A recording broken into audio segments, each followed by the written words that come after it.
नमस्कार शेतकरी मित्रांनो, माझी शेती या यूट्यूब चॅनेलमध्ये आपले सर्वांचे पुन्हा एकदा स्वागत आहे। आज आपण बघणार आहे कांद्याचे बाजारभाव।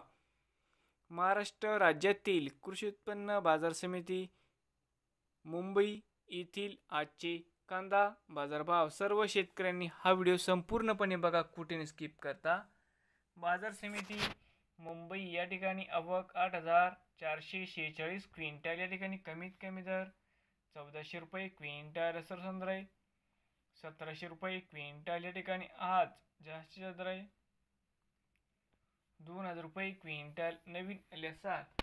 माझी शेती या यूट्यूब चॅनेलला सबस्क्राईब करा रोज कांद्याचे व्हिडिओ बघण्यासाठी मुंबई येथील मित्रांनो। तर मित्रांनो, भेटूया पुढील व्हिडिओमध्ये। हे होते आजचे कृषी उत्पन्न बाजार समिती मुंबई येथील आजचे कांदा बाजार भाव।